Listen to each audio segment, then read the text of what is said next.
ప్రపంచవ్యాప్తంగా ప్రతి సంవత్సరం ఫిబ్రవరి 21న జరుపుకునే అంతర్జాతీయ మాతృభాషా దినోత్సవం మన మాతృభాషల ప్రాముఖ్యతను గుర్తుచేసే విశేషమైన రోజు.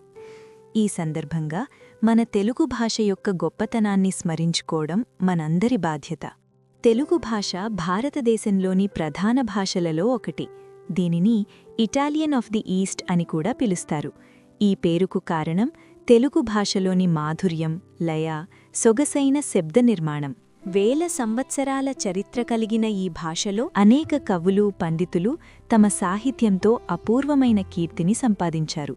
తెలుగు భాష సాహిత్య సంపద ఎంతో విశాలమైనది.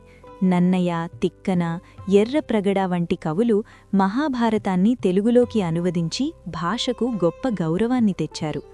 వేమన శతకాలు, త్యాగయ్య కీర్తనలు వంటి రచనలు మన సంస్కృతి, నీతిని ప్రతిబింబిస్తాయి. భక్తి, ప్రేమ, ధర్మం, జీవన విలువలు ఇవన్నీ తెలుగు సాహిత్యంలో సుస్పష్టంగా కనిపిస్తాయి. మాతృభాష మన ఆలోచనలకు, భావాలకు ఆధారం. మనం మొదటగా నేర్చుకునే భాష మన వ్యక్తిత్వాన్ని నిర్మిస్తుంది. తెలుగు మాట్లాడటం, చదవటం, రాయటం ద్వారా మన సంప్రదాయాలను, సంస్కృతిని కాపాడగలం. ఈ వేగవంతమైన ఆధునిక యుగంలో కూడా మన భాషను మరువకుండా తదుపరి తరాలకు అందించడం అత్యంత అవసరం.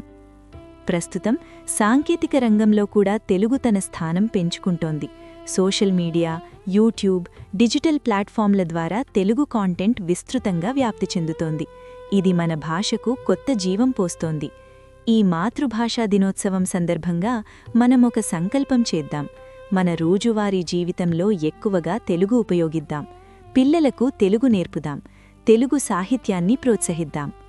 ముగింపుగా, మాతృభాష మన హృదయం, తెలుగు మన గౌరవం. మన భాషను ప్రేమిద్దాం, పరిరక్షిద్దాం, అభివృద్ధి చేద్దాం. జై తెలుగు తల్లి.